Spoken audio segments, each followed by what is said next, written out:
Oh, hi there, it's me, Nicolas Cage, from the 1997 movie Con Air.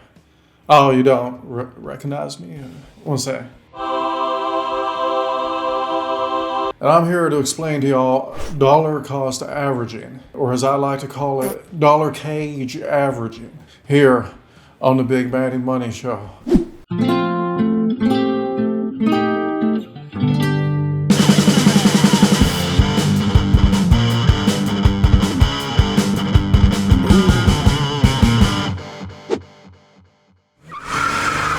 Oh, hi there, it's me, Nicolas Cage, from the 2000 movie, the cult classic, Gone in 60 Seconds. You can tell by my blonde highlights and this really slick leather jacket that it's a little tight on me, but that's all right. Anyways, I'm here today to tell you why dollar cage averaging is a kick-ass investment strategy that you might want to adopt into your own life. And I'm also going to drop this really shit impression because it's going to be a long video if I keep this going. And I also want to wash the turmeric that's in my hair, discolored my hands. Before we get started with this video, if you do find value in it, can you do me a favor? Can you thumb wrestle with the like button? If you're entertained, can you also massage the subscribe button for me if you haven't already, and tickle that bell notification icon so you get updated videos and you get notified. Thank you very much. I really appreciate it. All right, now Nick Cage is probably an odd choice as a shining example of personal finance. He's probably the last guy you would want to pick. I mean, he's best known for blowing a lot of cash and also for moments like this.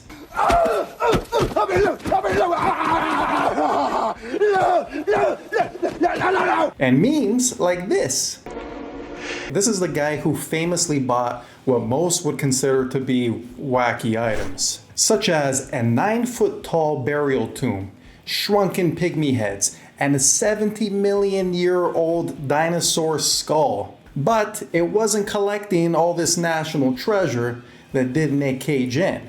It was real estate. He collected properties all over the world and then faced foreclosures, which means he stopped making payments, and then next, the bank started taking his homes. Alrighty. So cut the crap, Big Matty. What does a rich, famous, amazing actor who has foreclosed mansions all over the world, including his own island in the Bahamas, what does it have to do with me? I'm just an average Joe. Or Jane. Yes, following his example might seem a little Bangkok dangerous, but there is something to be learned here.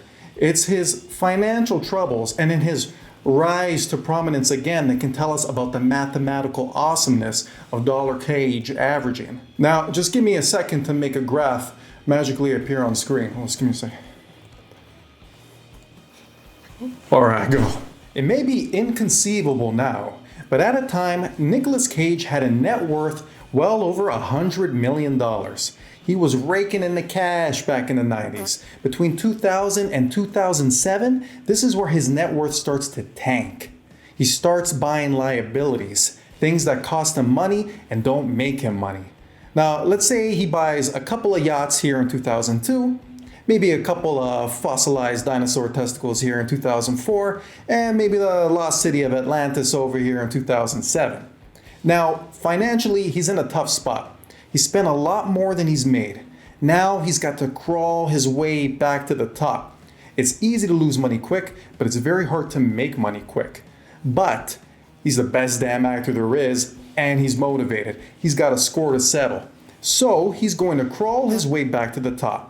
In a moment, I'm going to show you how, even from starting here at the bottom, you can use dollar cage averaging as your investing strategy to increase your net worth. All right, now, back in the 90s, this was the age of Cage. He had blockbuster after blockbuster after blockbuster video. He made only a couple of movies each year, but they were huge. He brought home to his European castles big salaries. But now, as we go deeper into the 2000s during his financial troubles, you see, he makes a hell of a lot more movies. They just keep popping up. You turn on Netflix, he just made a movie. So what is he doing? I'll tell you what he's doing. He's not sure which movie's gonna be a hit. So what does he do? He thinks, I'm gonna make all the movies. And that's what he does. Let's go back to the graph. All right, it's January 2008. Let's say Nicolas Cage makes a movie where he plays the ghost of Elvis hired by the devil to kill the Beatles. It does all right, the studio breaks even, they toss him a couple bucks. Next month, February 2008, Nicolas Cage makes a movie in which he plays a time-traveling devil hired to kill Elvis. It gets a little buzz at the Toronto International Film Festival, it brings in a little higher unexpected return. March 2008, he makes an indie film where he plays a retired time-traveling Elvis who gets possessed by the devil. You get the point.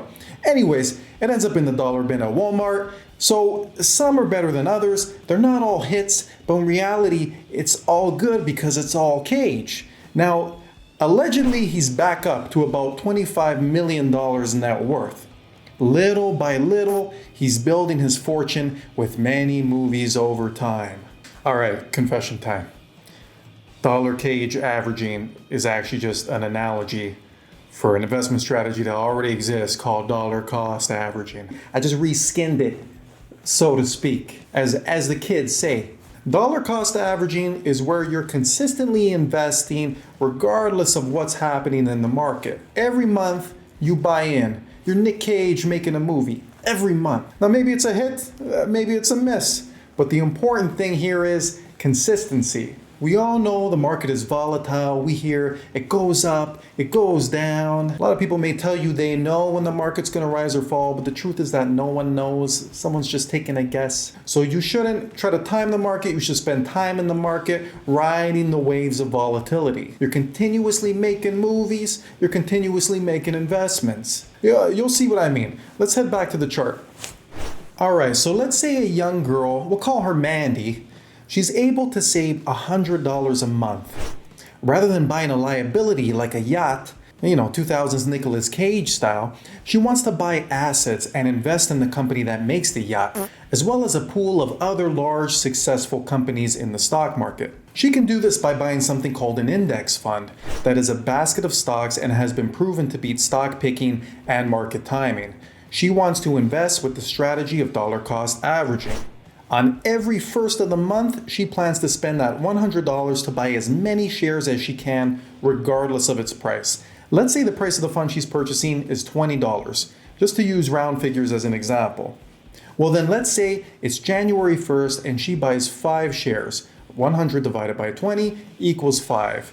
A month passes, it's February 1st, the price of the fund has risen to $25. She's going to spend another $100. Well, now she's only able to buy 4 shares. 100 divided by 25 equals 4.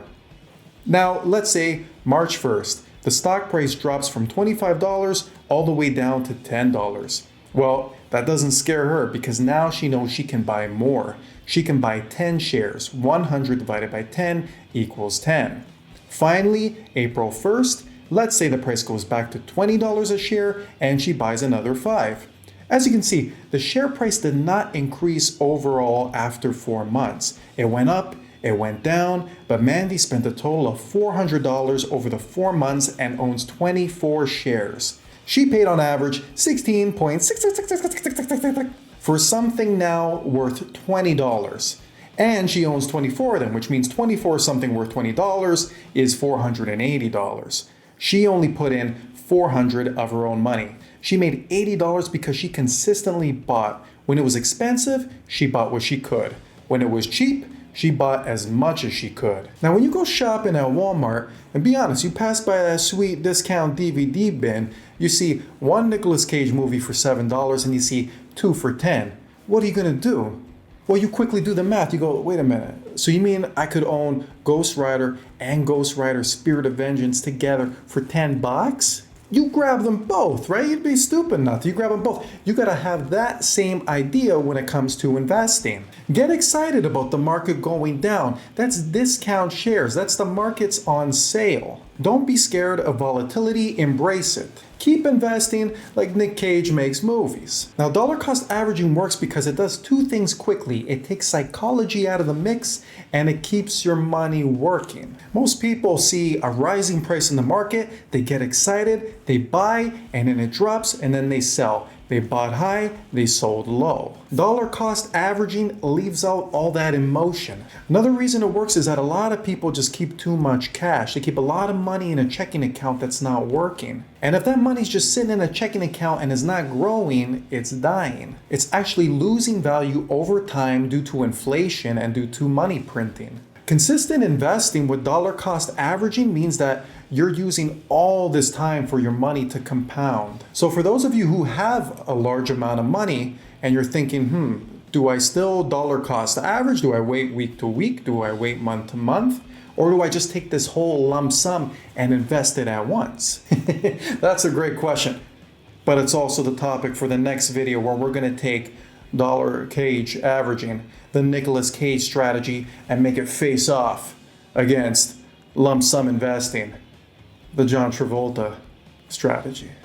In conclusion, the best thing here is just to get started thinking about investing regardless of strategy. Start now, don't be left behind. Because growing your money, hey, it could happen to you. Now you know, and knowing is half the battle. To anyone who didn't fall asleep during this video, if you managed to keep count, there were several Nicolas Cage movie titles dropped throughout the video. Now, if you got that number and you think you counted them all, leave it in the comments below. I will do my best to reply and send some love your way. As a thank you for watching the video and participating, I really appreciate it. Thank you very much.